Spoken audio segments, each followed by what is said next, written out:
Pues buenas tardes, compañeros y compañeras.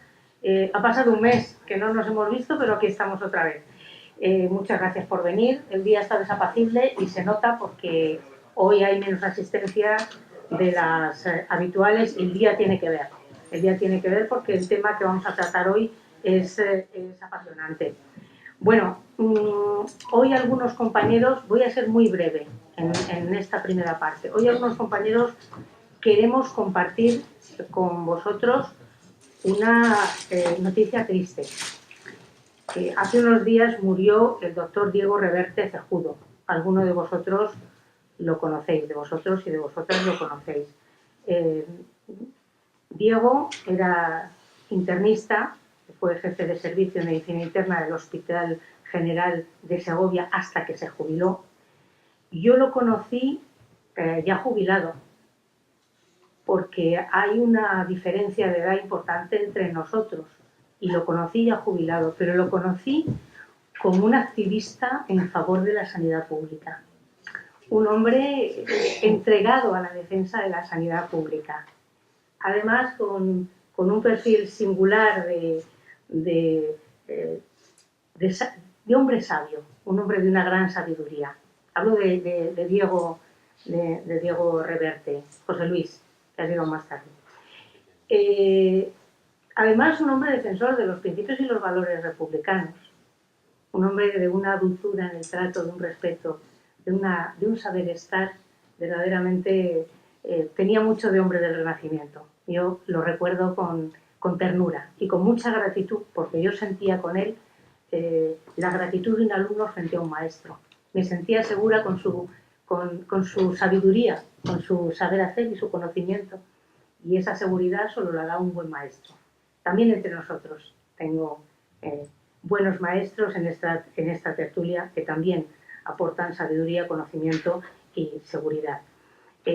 Muchos de sus compañeros están ya preparándole un homenaje y a ellos les corresponde verdaderamente rendirle ese homenaje personal y profesional que merece. Pero nosotros en el equipo de la Secretaría de Sanidad y Consumo del PSOE de Madrid sí queríamos dedicarle esta tertulia. Y la queremos dedicar precisamente por tenerle presente. Los que no le conozcáis, porque yo no tengo ningún inconveniente de daros referencias bibliográficas de él, pero si tecleáis en Google vais a encontrar sus artículos, y si además os queréis recrear en artículos interesantísimos y muy bien escritos, porque tenía muy buena pluma también. Él era miembro de la FAST y habitualmente escribía artículos en la revista de la FAST, con lo cual es fácil encontrar sus publicaciones. También era un buen tertuliano, con lo cual es fácil que encontréis en Google comentarios que hacía. En cualquier periódico encontráis comentarios de Diego Reverte. Y yo quiero empezar precisamente esta tertulia que por primera vez abordamos un tema como es la farmacia, que se titula El coste, tenéis todos la ficha, el coste de los medicamentos innovadores, patentes y precios, alternativas para el sistema sanitario público. Hoy nuestro ponente es Ramón Gálvez, que es médico, neurólogo, experto en gestión sanitaria pública y pertenece a la Asociación por un Acceso Justo al Medicamento, AAJM. Tienen página web y nuestra recomendación es que entréis en esa página web y os recreéis también con sus conocimientos y con las publicaciones y con la información que comparten con nosotros. Os familiarizaréis con ellos porque los vamos a seguir invitando para que traten los distintos temas relacionados con la farmacia, con la prestación farmacéutica, con la industria, en fin, con eso que se ha dado en llamar la cadena del medicamento, desde el principio hasta el final, desde antes de la concepción hasta que llega al consumidor y produce los efectos que sean. Y voy a presentar la tertulia precisamente con un correo electrónico que nos mandó Diego Reverte el 12 de septiembre de 2014 y decía así a unos cuantos que nos tenía informados de sus reflexiones, ¿no? Decía: amigas y amigos, los que me conocéis, esto lo escribía Diego, los que me conocéis sabéis que en los últimos años me he interesado por la medicalización de la vida y el negocio de la salud. Habiendo dado alguna charla sobre el tema, donde me lo han pedido, y escribiendo un artículo en la revista Salud 2000 de la FASP. Este interés se me despertó cuando aún estaba activo en el hospital, al ser miembro de la comisión de farmacia del mismo, lo que me llevaba a tratar de estudiar lo mejor posible los medicamentos que mis compañeros proponían para que se introdujesen en la farmacopea del centro. Como ya había alguna posibilidad de tener acceso en CDs a los resúmenes de los ensayos clínicos, me metía en ellos y comprobaba que la mayor parte de los nuevos, entre comillas, fármacos no tenían demostrada con base científica ninguna ventaja sobre otros anteriores. Y eso sí, eran sistemáticamente más caros. Con los años he visto que la industria, cuya finalidad principal, como la de todas las empresas, es producir cuantos más beneficios económicos para sus socios sea posible, es la que paga estudios, la que los dirige, la que decide cuáles se hacen y cuáles no, y cuáles resultados se publican y cuáles no, entre muchas otras manipulaciones para vender cuanto más mejor. Él hacía estas reflexiones y decía, me comunicaron que el martes día 9 se presentaba en la sede de la Organización de Consumidores y Usuarios, por parte de su autor, el médico danés Peter Gotze, la traducción al castellano de su libro Medicamentos que matan, puntos suspensivos, ¿no? Y él hacía una referencia a este libro diciendo que le había resultado interesante la conferencia, ¿no? Pues ciertamente las preocupaciones de Diego también son preocupaciones nuestras. ¿Hasta qué punto pues, nosotros consumimos los fármacos que son necesarios? Cuando se producen y se llevan al mercado, en realidad estamos manejando esos productos no solo con seguridad, sino con el valor que tienen.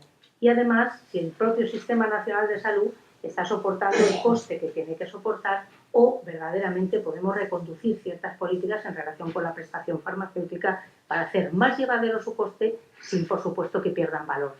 Dicho esto, Ramón, tuyo son 45 minutos para que nos expliques esta ponencia y luego damos la palabra a los tertulianos. Muchas gracias por estar con nosotros. En primer lugar, dar las gracias a Matilde por su invitación a la Asociación para el Acceso Justo al Medicamento y, de alguna manera, recordar también a Diego Reverte. Yo tuve la suerte de estar con él en muchas ocasiones, porque uno de mis maestros de la neurología era Eric Clavería. Era una persona excepcional y que formaba con Diego Reverte una pareja terrible e inolvidable. Todavía recuerdo la emoción cuando a mí se me ocurrió regalarle un alfiler con la bandera republicana. Y fue una emoción que se le saltaron las lágrimas por el alfiler con la bandera republicana.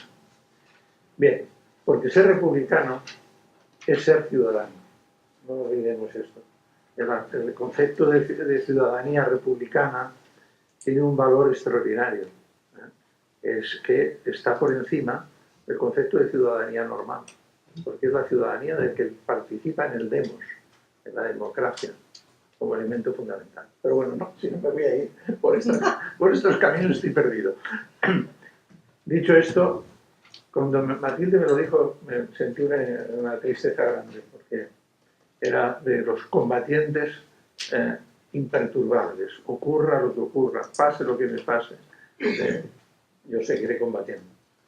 Y en este tema que vamos a tratar ahora es clave la lucha, porque nos enfrentamos a un muro impenetrable que son los lobbies farmacéuticos y los intereses que hay detrás del medicamento. Y es muy difícil. Y exige por nuestra parte, como compañeros y compañeras, en un enfoque claro de cambiar el modelo de sociedad y hacer que nuestros ciudadanos puedan tener acceso a la salud en condiciones de asequibilidad y de igualdad, pues es fundamental ser capaces de seguir luchando y seguir manteniendo la lucha. Vamos a traer en esta sesión primero en datos, para que nos ayude a reflexionar y a discutir las alternativas, ¿no? Y esto es lo primero que, de alguna manera, voy a intentar contar. El problema Nosotros aquí lo que nos vamos a plantear es hacer un análisis de cuál es la situación en cuanto a costes, patentes y precios, es decir, lo que es el debate económico acerca de la naturaleza de los fármacos. Pero no hay que olvidar que detrás de esto hay un debate ético fundamental, que es la capacidad que tienen nuestros ciudadanos, ¿verdad?, de recibir el tratamiento adecuado.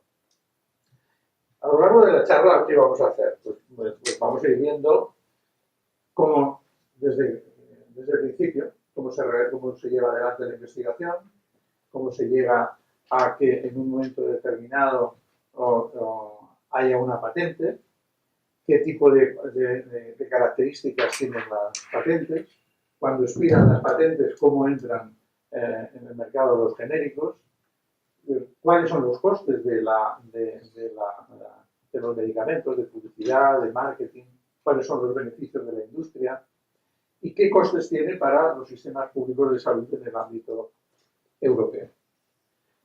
Esto voy a pasarlo rápido. Tenemos que saber que cuando estamos hablando de medicamentos efectivos clínicamente hay muchas dudas. Hay muchas dudas. Lo señalaba alguien con el que hablaba yo antes, que hay muchas dudas. Y hay muchas dudas porque nos faltan revisiones sistemáticas y metaanálisis en condiciones. Porque las propias revistas científicas tienen un periodo de tiempo larguísimo hasta que publican los resultados. Y además hay un sesgo de selección editorial en la que se publica lo que la revista le interesa que se publique. En segundo lugar, porque hay una enorme dificultad para las revisiones amplias y de calidad. De tal manera que cuando se revisa en el tiempo, encuentras que hay estudios que no habían puesto todas las variables suficientes, que estaban comparando con un indicador que no era adecuado. Y esto está ocurriendo, y está ocurriendo con los medicamentos innovadores de una manera muy importante. Porque evidentemente todos los estudios que veréis, todos están financiados por la industria farmacéutica. Todos. Mi cónyuge dice que eso no importa porque los criterios éticos y de rigor son extraordinarios. En la práctica, sin embargo, lo que podemos observar es que de vez en cuando se publican sesgos muy importantes a la hora de la publicación de resultados e incluso se ocultan estudios no favorables. Voltaire decía, esto es un dato curioso, por eso lo he puesto aquí, solo un 17% de los medicamentos que aparecen en las revistas farmacéuticas, New England, etcétera, etcétera, están respaldados por estudios de calidad contrastada. Pero, ¿por qué es tan importante este tema?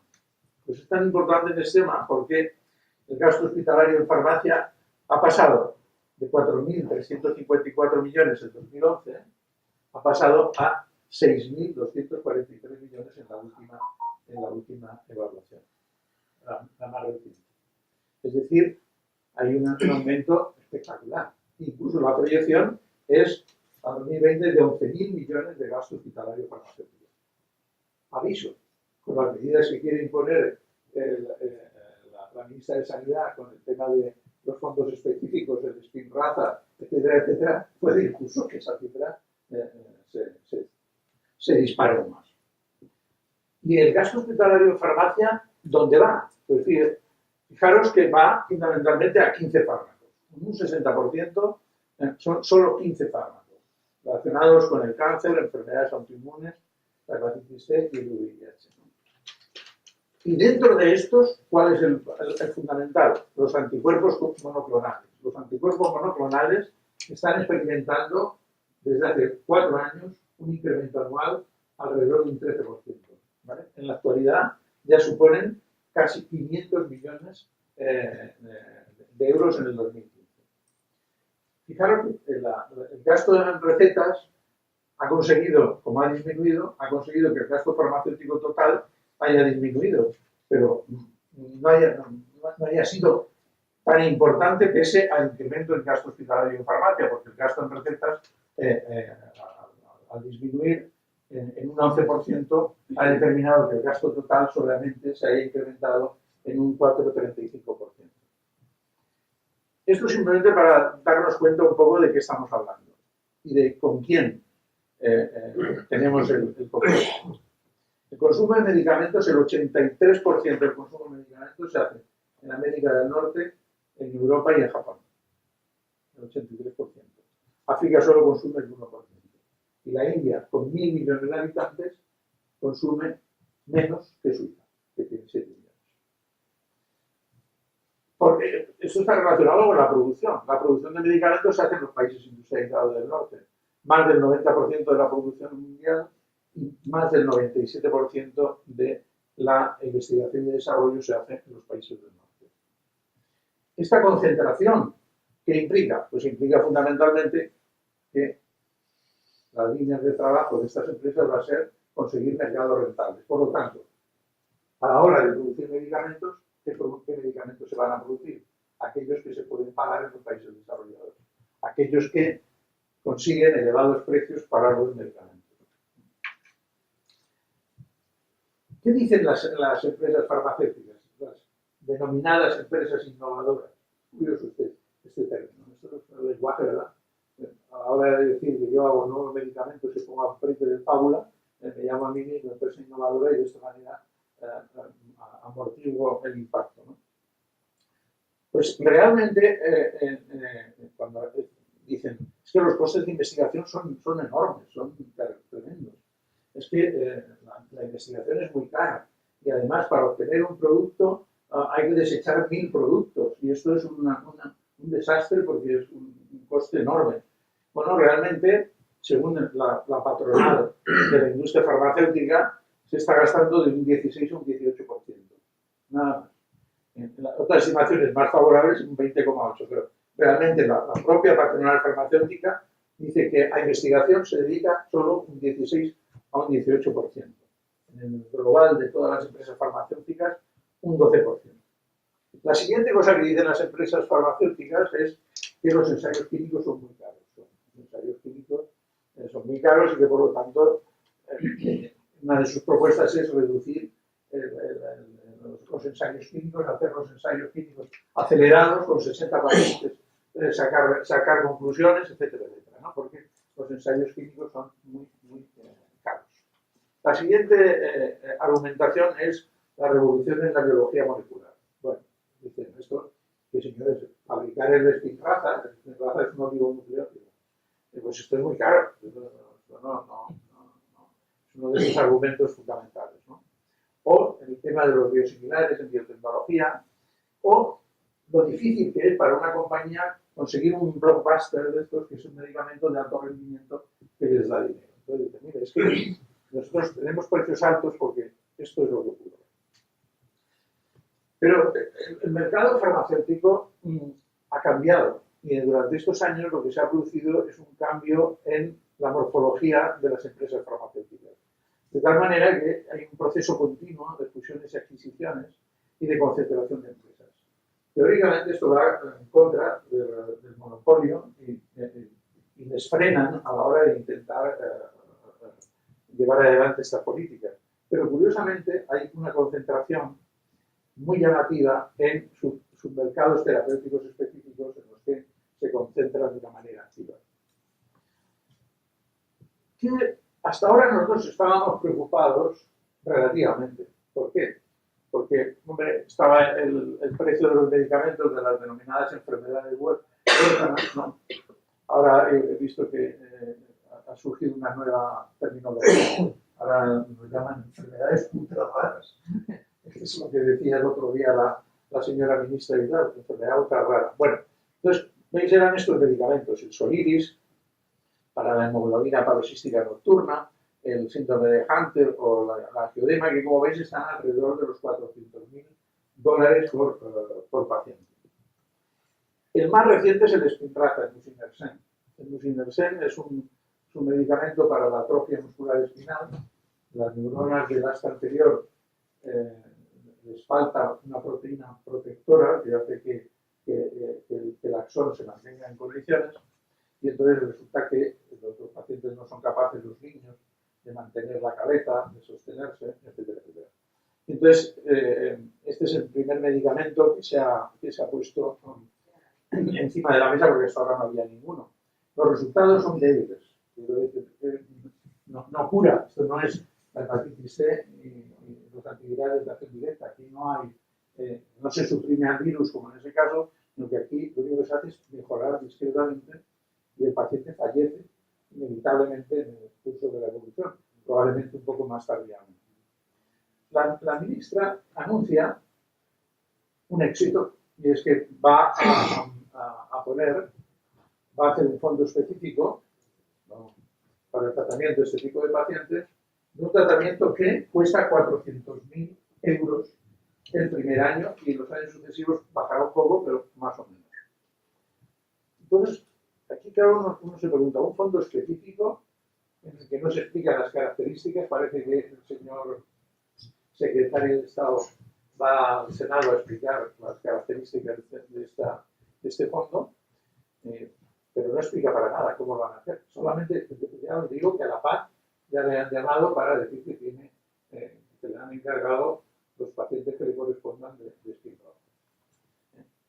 Entonces, uno se pregunta, con esos 400.000 euros que se le da a la industria farmacéutica, en concreto a Biogen, que es el que ha conseguido ese acuerdo que él mismo dice que buen acuerdo he conseguido, pues resulta que estos señores reciben 400.000 euros, una absoluta tranquilidad, cuando con 400.000 euros se podría financiar perfectamente un apoyo familiar a esas familias, mañana, tarde y noche, y sobraría todavía cientos de euros, miles de euros. Y sin embargo se les da un tratamiento que es discretamente efectivo, pero que claro, la familia lo reclaman. ¿Cómo no lo van a reclamar? Cualquier esperanza para su hijo es absolutamente vital. Pero uno se pregunta, y nosotros mandamos una nota al Ministerio que explicara cuál había sido el proceso de negociación con Biogen y que explicara cómo había negociado el precio. Cuestión que evidentemente no se ha respondido.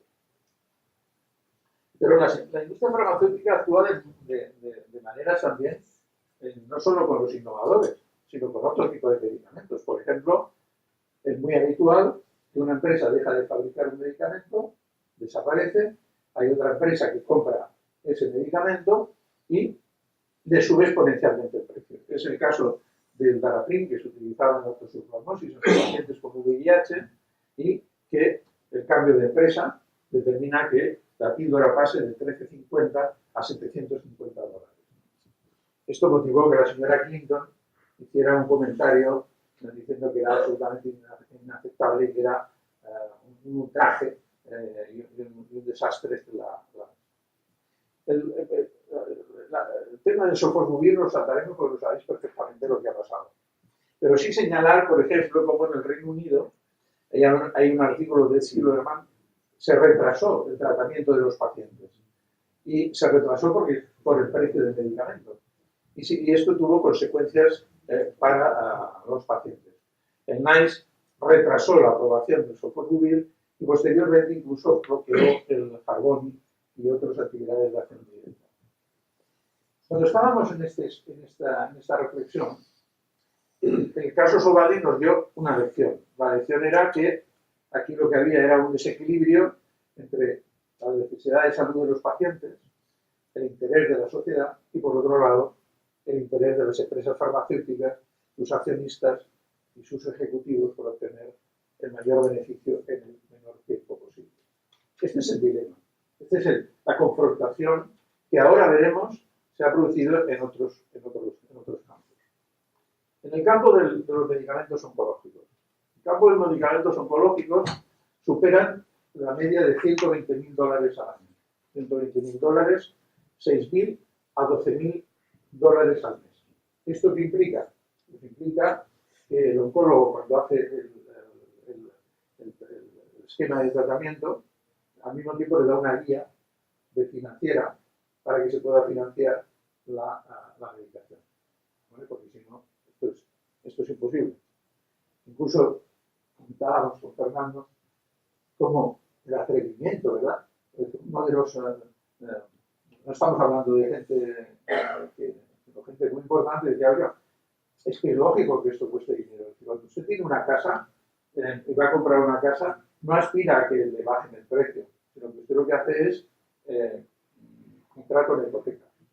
Pues la salud es un bien muy importante también hay que hipotecarse para poderla obtener. La cuestión de las declaraciones de la industria farmacéutica son asombrosas. Son asombrosas.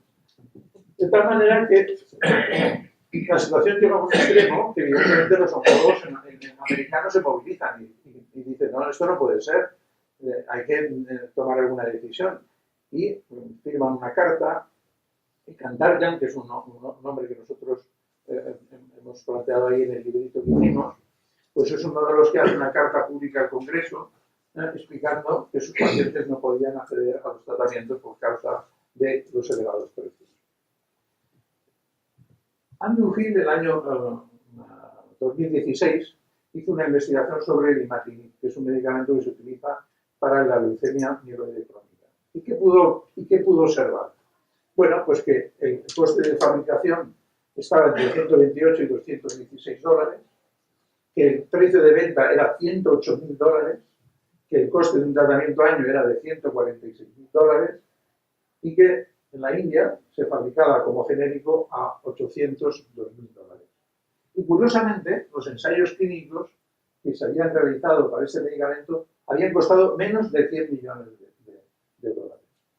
Y sin embargo, las ventas de Imatinib, de Glivec, alcanzaron en 2016 48.000 millones de dólares. Y otro de los medicamentos curiosos es el trastuzumab. El trastuzumab fue aprobado por la FDA en 1999 y la OMS lo ha incluido en la lista de medicamentos esenciales por el tema del cáncer de mama. Se utiliza para otras cosas además del cáncer de mama. Metastásico, es el Herceptin. Esta es una historia terrible porque Tobeka Daki era una activista sudafricana que se murió del cáncer de mama sin poder acceder al tratamiento en el 2016. Y ha generado una campaña que se llama Campaña Tobeka Daki para el acceso al tratamiento, que es una campaña para poner a disposición de los pacientes el Herceptin de una manera generalizada. ¿Cuánto cuesta en España el tratamiento del Herceptin? Cuesta 16.000 euros. Aquí es interesante. Ha acabado ha expirado la patente del Herceptin. Por lo tanto, el Herceptin puede ser sustituido por un genérico. ¿Pero qué ha hecho la compañía? Ha hecho un procedimiento de reverdecimiento de la patente, que es a cambiar de formulación o añadir algún estereoisómero para sacar otro producto. Pues aquí lo que ha hecho es hacer una formulación subcutánea que le ha permitido seguir con la patente. Y como la administración subcutánea es muy incómoda al parecer, se está utilizando a precio de escándalo que se utiliza. Fijaros, esto es muy interesante porque todos los medicamentos estos tienen unos nombres que si Demóstenes no hubiera utilizado las piedras, sino simplemente hubiera repetido los nombres comerciales los nombres de los medicamentos. Bueno, pues el Infliximab, que fue desarrollado por la Universidad de Cambridge y aprobado por la EMA en 2001, pues se le dio el nombre de Mapcampar y se usaba para la leucemia linfoide crónica. El año 2012 lo retiran del mercado por razones comerciales. El año 2013 sale con un nuevo nombre, la entrada, con una nueva indicación para la esclerosis múltiple recidivante recurrente. El precio se multiplica por 15.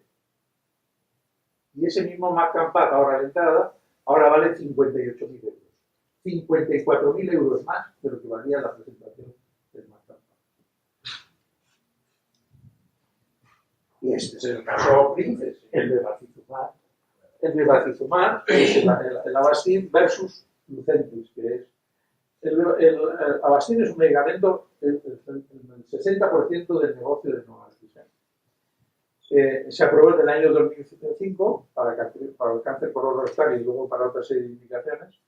Y desde entonces empezó a utilizarse fuera de ficha técnica para la degeneración macular.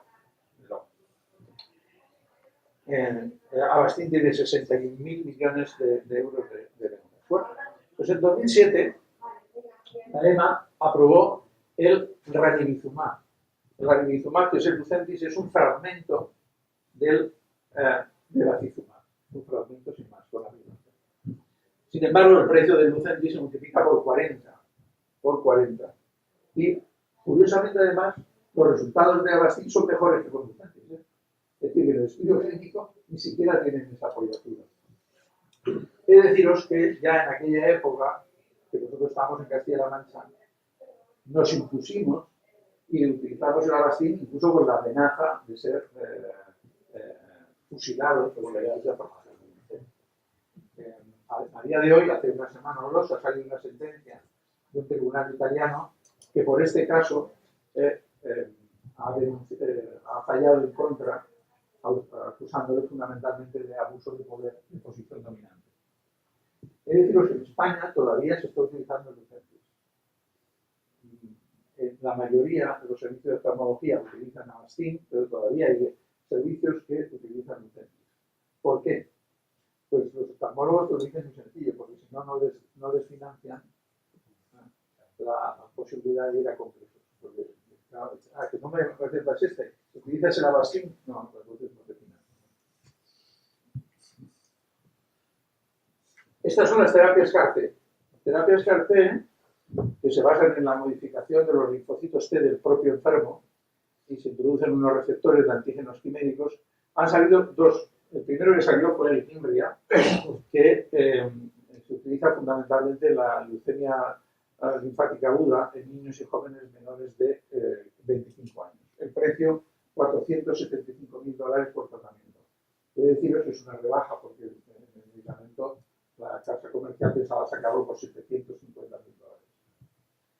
Y ha salido un segundo, que es el Descarta, que está desarrollado por Kite, y que Cinea, como sabes, tiene una vista de lince, acaba de comprar la empresa por $11.900 millones de dólares. El precio del Descarta son $375.000 por tratamiento. De tal manera que nos encontramos con que hasta ahora pensábamos que el problema lo tenían los países del tercer mundo, los que tenían problemas para acceder al medicamento, los países de ingresos medios y bajos que no tenían recursos suficientes. Pero, como señaló Holanda durante su presidencia semestral de la Unión Europea, el acceso a los medicamentos asequibles ya no es solo un reto para los países de ingresos medios y bajos, sino también para los países ricos. Todos los ciudadanos nos hemos vuelto vulnerables al precio del medicamento. ¿Qué alternativas se pusieron en marcha para intentar ver qué se podía hacer con esto? Pues al principio, cosas muy curiosas. Francia intentó decir, bueno, pues voy a aplicar un código de la Seguridad Social del año 99 que tengo, que obliga que cuando la cifra de negocio alcanza un nivel, me revierta en forma de una tasa, una cantidad al Estado. La revisión de los criterios de fijación de precios, es decir, vamos a analizar cómo se fijan los precios, luego hablaremos de cómo se fijan los precios en función de las cestas, etc. Las negociaciones bilaterales con las compañías farmacéuticas, que es lo que se ha ido haciendo en estas situaciones de opacidad y de falta de transparencia, o intentos de iniciativa conjunta de diferentes países europeos. En la Unión Europea se intentó llevar adelante, el gobierno del PP en España decidió no participar, pero la Comisión no dio lugar a ninguna actuación específica porque se decidió que eso era cuestión de los países miembros y no de la Comisión, no de la Unión Europea. En Estados Unidos, la propia situación terrible que motivó la movilización de senadores, demócratas y republicanos para intentar ver qué podía hacerse con estos precios excesivos e inabordables, pues fueron situaciones que no se han llevado ninguna adelante. Otorgar a Medicare el derecho de negociar precios, eso es una mentalidad americana, es prácticamente imposible. Permitir la importación de medicamentos de países vecinos con precios asequibles.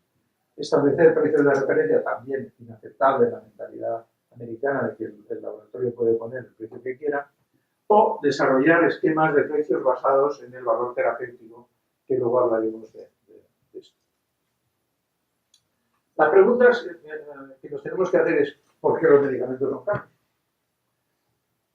Y esto nos obliga a responder cómo se determina el precio de un medicamento ¿Y cuál es el coste adecuado de un fármaco determinado?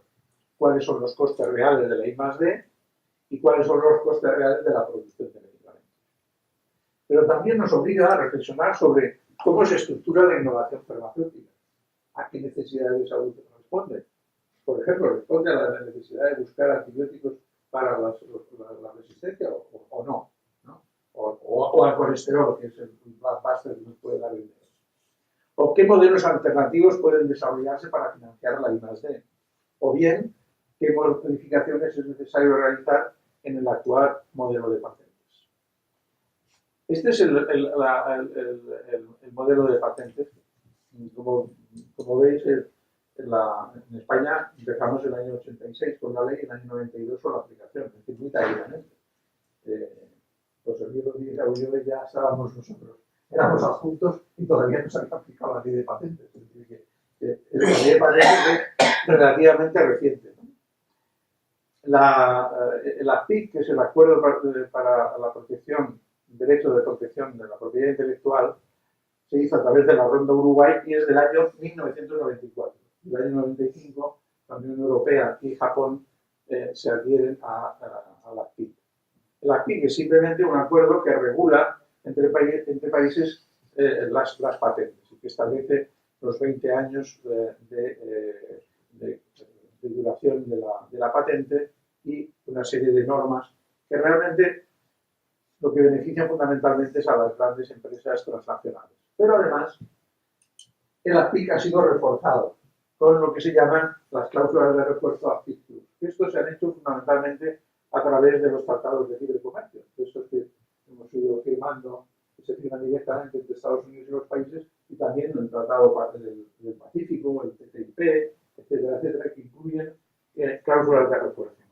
Estas cláusulas de refuerzo son de, por ejemplo, compensación, cuando hay un retraso en la aprobación y el registro de una patente, la protección de los datos de prueba y la exclusividad, tema importantísimo, que es el tema de la cláusula volar. Cuando un medicamento está sometido a patente, hasta lo normal es que otro laboratorio dice, bueno, yo voy a ir preparando para que cuando se determine la patente, tener el medicamento en el día 1 que ha terminado la patente. Eso lo permite la cláusula volar del acuerdo. ¿Cuál ha sido el intento de Estados Unidos y de la industria farmacéutica de los lobbies?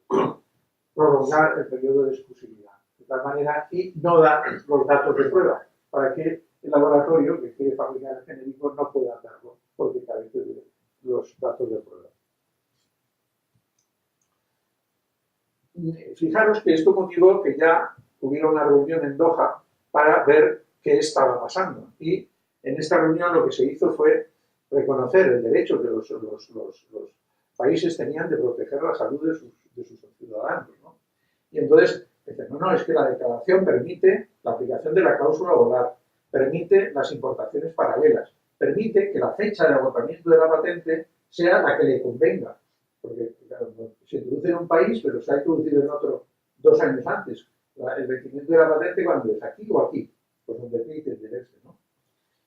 La libertad para decidir los criterios de patentabilidad, los casos de excepción y un elemento fundamental que es la posibilidad de emitir licencias obligatorias. Es decir, ante un problema que se considera de salud pública, yo doy la autorización para que otro laboratorio fabrique este medicamento.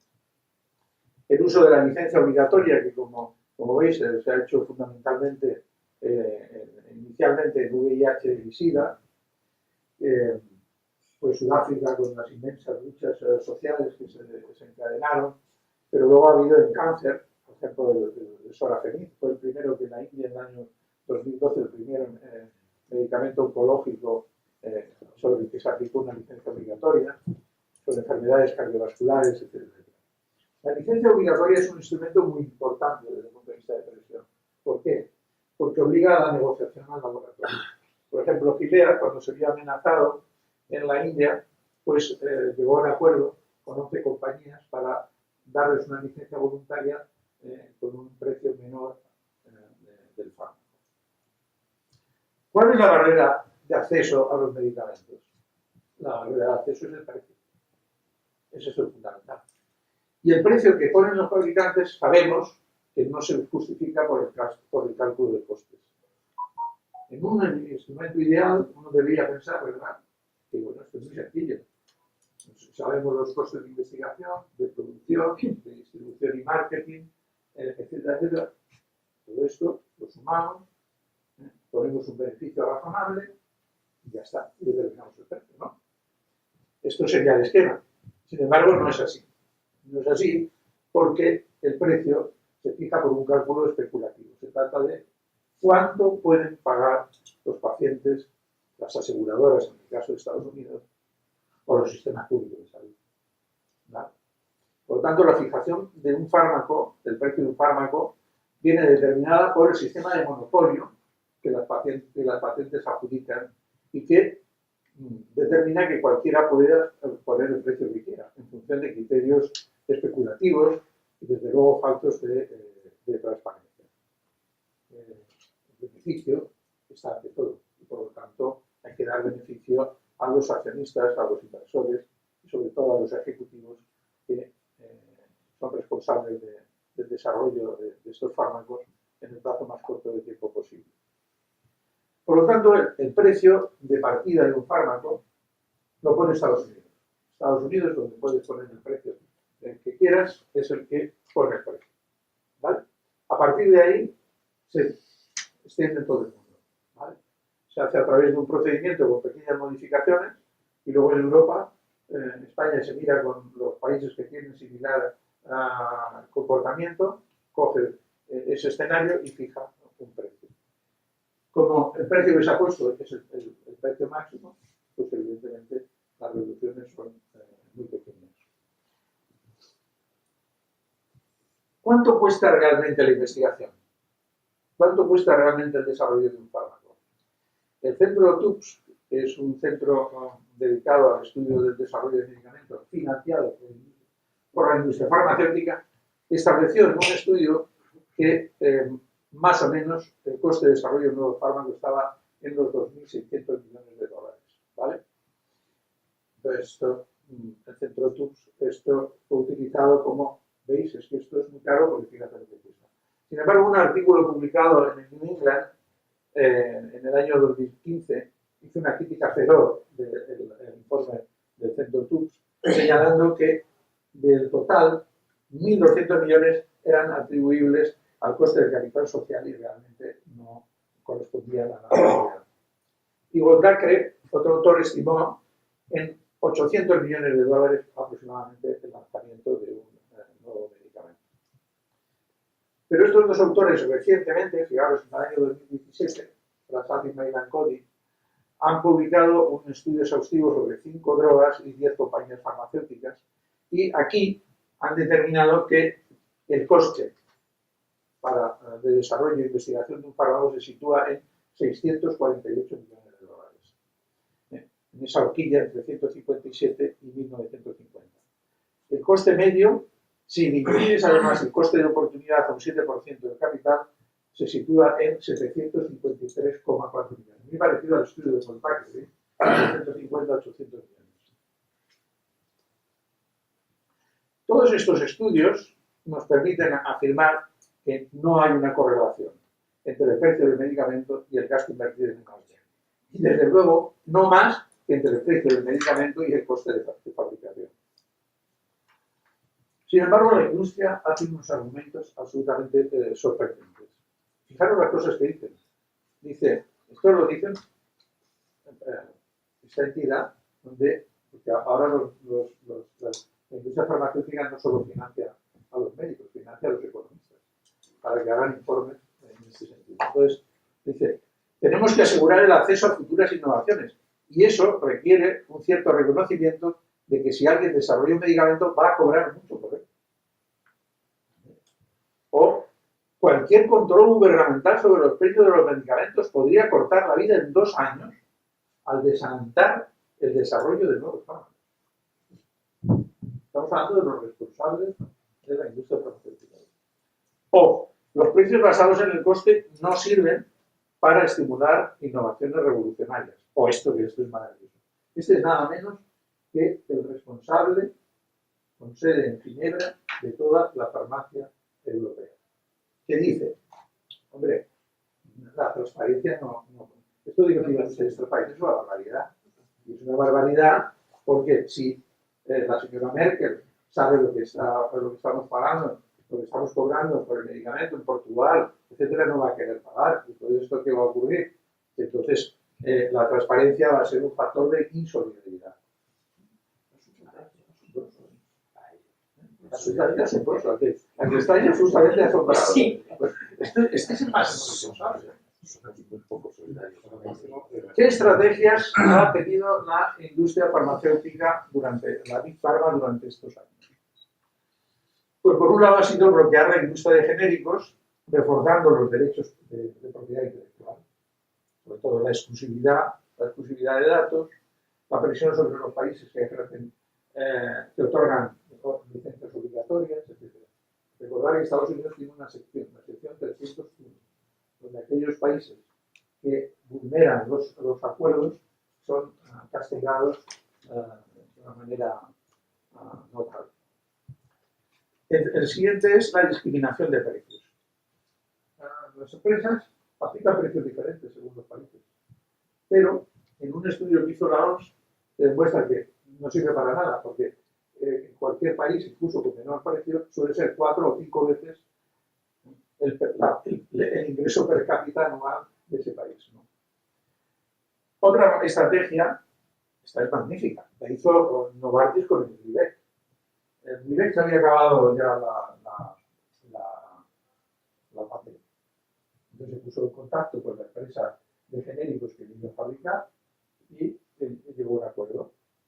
Mira, tranquilidad, no vamos a tomar esto con calma, tú no lo produces, pero a cambio de esto, cuando saques al mercado, tú lo vas a sacar por $150.000 y yo por 155.000, ¿vale? Y entonces es el aplazamiento de la entrada de los genéricos a través de acuerdos entre las compañías farmacéuticas. La falta de transparencia en las negociaciones y los acuerdos de precio incluye también cláusulas de confidencialidad. Cláusulas de confidencialidad y que contigo llego a este acuerdo, pero por supuesto lo tienes que contar. Es la falta de transparencia clásica que nos impide saber exactamente qué es lo que se está pagando en cada uno de los puntos. Las estrategias de reverdecimiento, que ya las hemos comentado antes, que es otra de las estrategias, y esto que es fundamental, que es el impulso de informes y documentos acerca de un nuevo sistema de pago basado en el pago por resultados y de valor. Y esto es tremendamente sugestivo, porque nuestros economistas y nuestros especialistas les gusta mucho este escenario de valorar si en un determinado medicamento, en función de los cuales, de los años de vida ajustados por calidad, es rentable o no. Y tal. Dicen, no, este ha sobrepasado los 24.000 euros, por lo tanto no es rentable, etcétera, etcétera. Y curiosamente no discuten el precio, sino que parten de la base de aceptar el pago por valor como elemento fundamental. Y eso es un error terrible, porque uno no tiene por qué. El sistema de aplicar los SALAC es útil para decidir qué puede o no puede entrar a la hora de llevar adelante un determinado protocolo de tratamiento. Es decir, esto sí porque es efectivo químicamente y porque estamos consiguiendo un resultado. Pero traducir ese tipo de estrategias a la fijación de precios es un grave error. Es un grave error. Las Big Pharma evidentemente presionan a los gobiernos para que apliquen medidas regulatorias y que no establezcan licencias. Y este es el caso de la India. La India, que es parte antes se había convertido en la farmacia del mundo, pues por ejemplo el sofosbuvir, la India consideró que no aportaba beneficios adicionales y que su molécula no implicaba cambios sustanciales respecto a otras. Y no le dio la patente. Por lo tanto, se podía fabricar a través de licencia obligatoria en absoluta normalidad. Llegó el presidente Modi de visita a Estados Unidos. No se había bajado del avión cuando tenía una reunión con la industria farmacéutica americana, en la que le dijeron o llegas a un acuerdo o no pasas de la entrada del aeropuerto. Y la India recientemente ha aprobado el software Google y ha vuelto a darle la licencia, la patente a la gente. Bueno, esto me lo salto. Esto son los fondos de capital riesgo, que es la nueva estructura de las empresas farmacéuticas está a base de fondos de capital riesgo, fundamentalmente.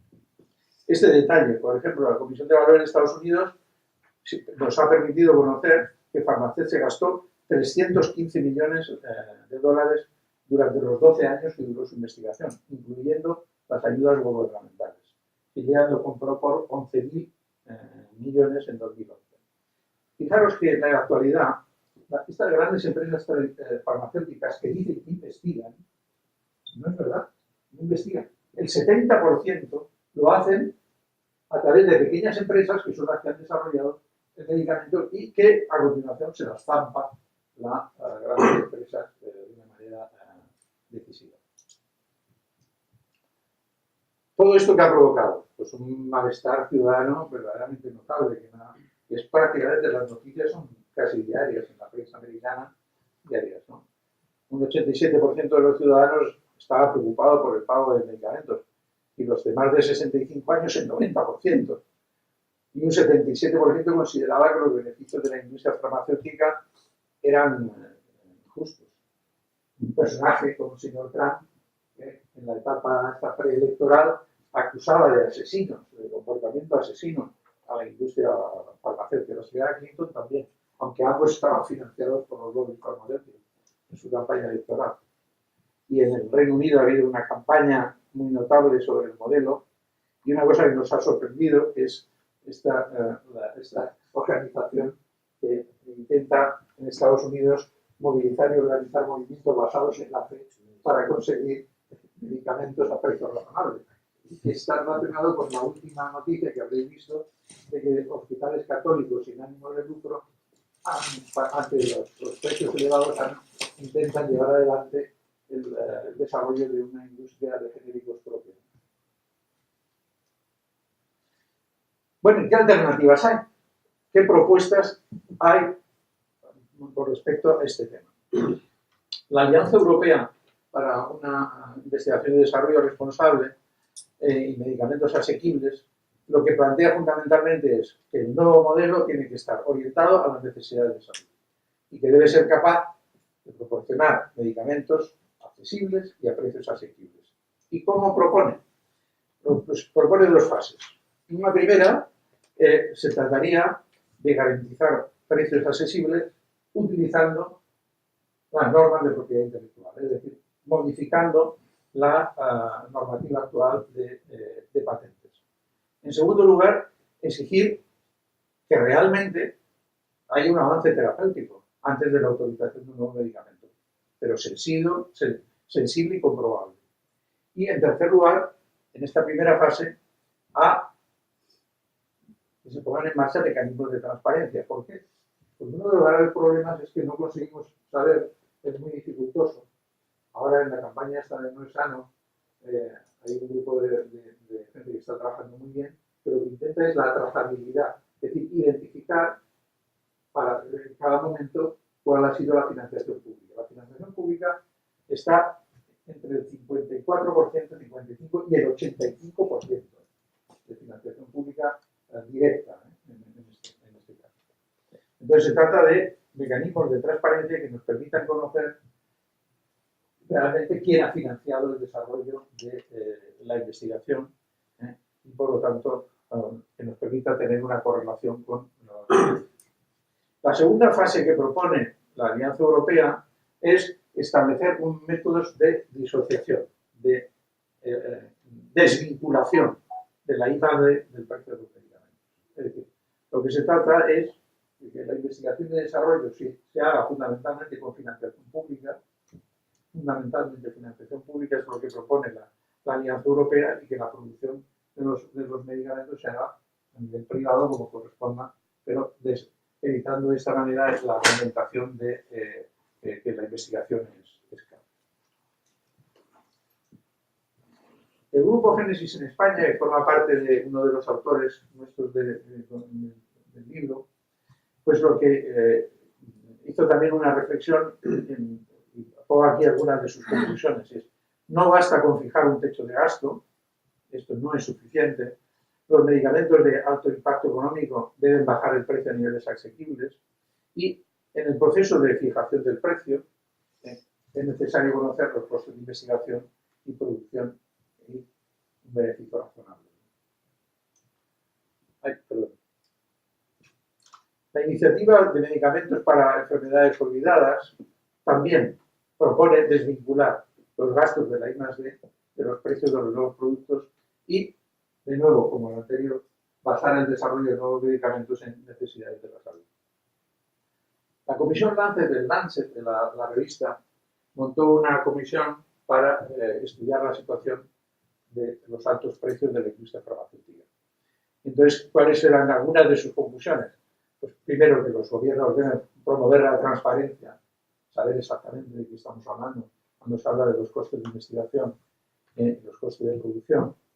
Y, en segundo lugar, que la industria farmacéutica debe alinear mejor las inversiones en I+D con las necesidades de salud, que esto es un elemento fundamental, y que los gobiernos deben tomar el liderazgo para desarrollar la I+D y incluir nuevos mecanismos de financiación para asegurar medicamentos disponibles a precios asequibles.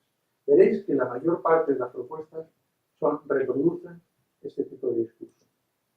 El panel de alto nivel de las Naciones Unidas dice lo mismo. ¿Qué constata el panel de alto nivel de las Naciones Unidas? Constata que hay una desalineación entre los derechos de propiedad, las leyes internacionales, las reglas de comercio y la salud pública. Y esto, al haber esta falta de coordinación, el resultado es la dificultad para el acceso a los medicamentos. ¿Y qué propone?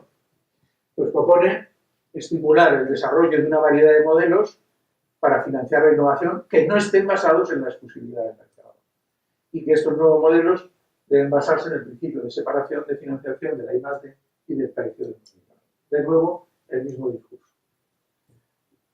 Jim Baker, en este libro, destacaba cómo el incremento enorme que había tenido la protección de la propiedad intelectual en Estados Unidos, cómo la evolución de la investigación había ido dirigida hacia los que podían pagar, y señalaba que la financiación pública de la investigación era factible. Incluso hacía un cálculo que podía determinar un ahorro de alrededor de 320.000 millones de dólares si la financiación fuera pública.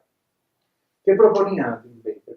Proponía una investigación libre, ahora explicaré por qué es esto el término libre, financiada por fondos públicos, siguiendo el esquema del Departamento de Defensa de los Estados Unidos. El Departamento de Defensa lo que hace al parecer es contratar con empresas privadas una determinada línea de investigación. Pues aquí dice, bueno, pues hacerse lo mismo que el Departamento de Defensa. Que el Estado contrate una determinada línea de investigación en función de necesidades de salud, una investigación precisa y concreta y que la financie. Y, bueno, yo te pago y tú haces la investigación. Y proponía, antes de llegar a esa fase, una etapa intermedia en la que la administración pública se haría cargo de las fases de desarrollo de los ensayos clínicos. Los ensayos clínicos los hace la administración pública. Esto luego voy a pasar, esto es muy interesante, pero lo dejo para el debate, porque esto es una barbaridad, pero esto también lo dejo para luego. Holanda, en su periodo de presidencia semestral de la Comisión Europea, también planteó lo mismo. Considerar nuevos modelos alejados de la exclusividad de los monopolios, desvincular, de nuevo siempre lo mismo, el coste de la investigación del precio de los fármacos, buscando alternativas para compensar la innovación. En mayo del 2017 se hizo un foro en Ámsterdam. En este foro en Ámsterdam lo puso en marcha el Ministerio de Salud holandés, participó la OMS, participaron empresas farmacéuticas, asociaciones de pacientes, etcétera, etcétera. La idea era buscar un sistema de fijación de precios más justos y responderse a tres preguntas. Mira, ¿qué pueden hacer los gobiernos para garantizar precios de medicina más justos y con mayor acceso? ¿Qué puede hacer la industria? y cómo puede la OMS apoyar el proceso.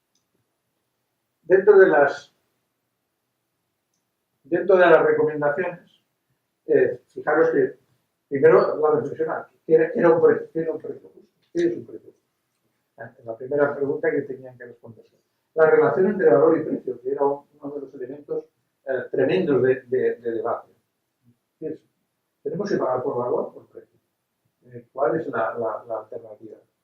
Dice, el precio constituye una obligación moral, porque el precio debe reflejar la obligación de poner a disposición de los pacientes el medicamento adecuado. Por lo tanto, es una obligación moral. También proponen los modelos de desvinculación de la I+D, de la producción y comercialización. Asumen las propuestas de la Iniciativa de Medicamentos Olvidados, de la Asociación Mundial de Desarrollo de Antibióticos y del Grupo de Patentes de Medicamentos. ¿Vale? Y proponen, como un mecanismo de financiación, los mecanismos de atracción, los premios. Usted investiga, ¿vale? Y si usted lo hace bien y concluye, yo le doy 3.000 millones de dólares porque ha conseguido un fármaco que es realmente útil. Y la movilización de las políticas públicas dirigidas a conseguir una financiación priorizada. Y también, como los gobiernos deben implicar, ¿qué señala? Dice, que los gobiernos no se dan cuenta del poder que tienen, del poder de negociación. No tienen conciencia de la posibilidad real de intervenir en la fijación de precios. Entonces, primero, darse cuenta de su poder de negociación. En segundo lugar, implicarse en las inversiones en I+D o algo más, garantizarlas de una manera absoluta con una financiación total. Y evidentemente la necesidad de transparencia para conocer los costos. Y nosotros hemos tenido aquí el trabajo magnífico de Soledad Cabezón. Soledad Cabezón, que os hice también para que lo tuvierais, la bibliografía está. Para que tuvierais, hizo un trabajo extraordinario en que llegó a un acuerdo y en una resolución que se votó en el Parlamento Europeo en marzo de 2017, en la que veis que se reconocen cosas que son fundamentales. Los productos farmacéuticos son uno de los pilares de la atención sanitaria y no meros objetos de comercio. Y que los altos precios de los medicamentos innovadores plantean una seria amenaza para la sostenibilidad de los sistemas sanitarios. Señala la asimetría entre la capacidad de negociación e información sobre la fijación de precios entre las empresas farmacéuticas y los Estados miembros. La lectura es magnífica porque señala un camino de trabajo espléndido. Señala cómo el elevado nivel de los fondos públicos utilizados en I+D no se refleja en los precios. Para nada. Como este es un elemento fundamental y muy preocupante, la tramitación acelerada, como este informe me ha llamado la atención, que incluso dice que la tramitación acelerada de la autoridad no se debe realizar, que hay que tener mucho cuidado y que no debe convertirse en la norma, porque es una de las cosas que quiere llevar adelante la industria farmacéutica. Cómo los acuerdos de protección de la propiedad intelectual deben ser interpretados de forma favorable para la salud pública, cómo a veces el valor famoso añadido de los medicamentos es la consistencia de los datos que se aportan es escasa y a veces nada convincente, y cómo el precio de un medicamento debe adecuarse a la situación específica de cada país.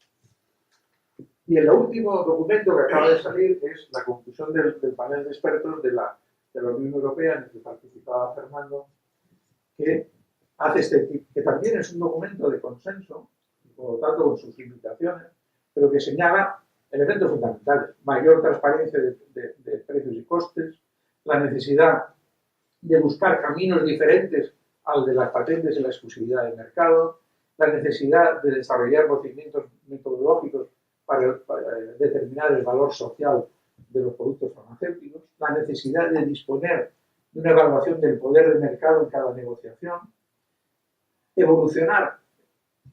Aquí yo en esto claro, no estaría ya de acuerdo, que es la evolución de los sistemas de pago hacia la adquisición de un servicio de tratamiento y no de un producto, ¿no? Esto es la línea de la industria farmacéutica.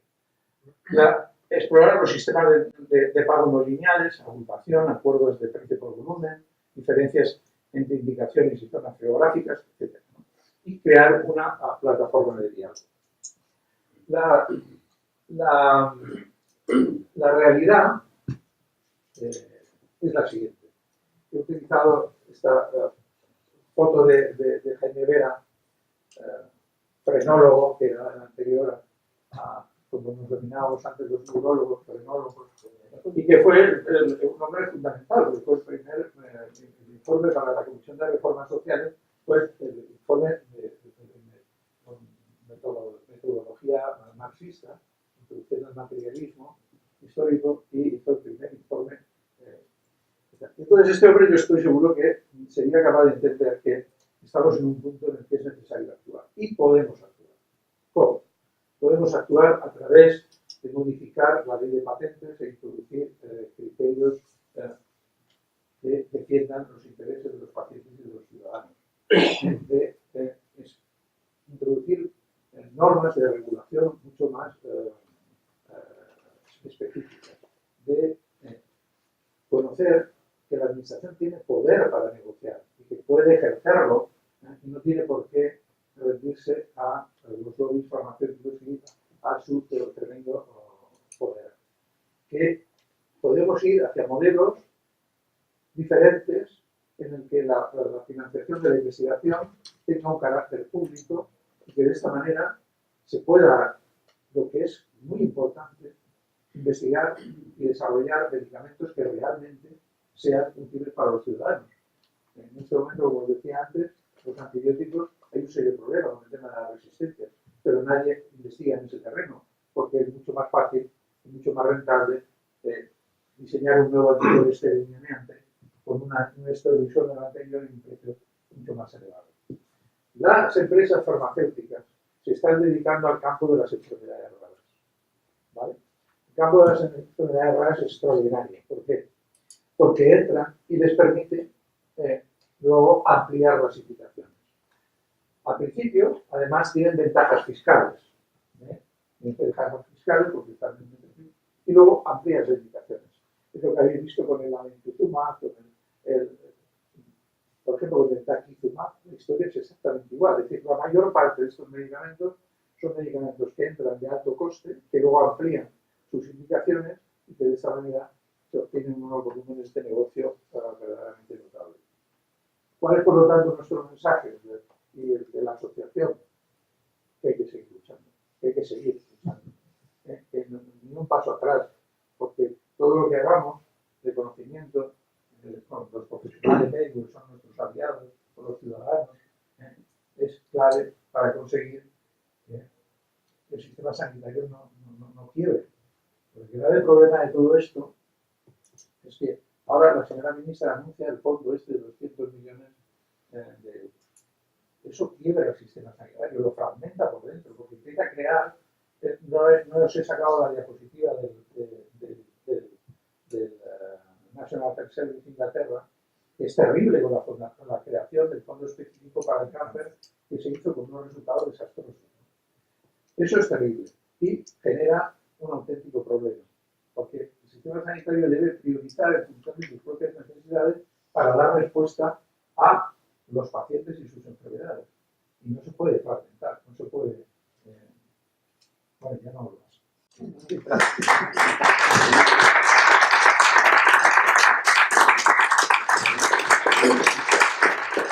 Bueno, pues, palabras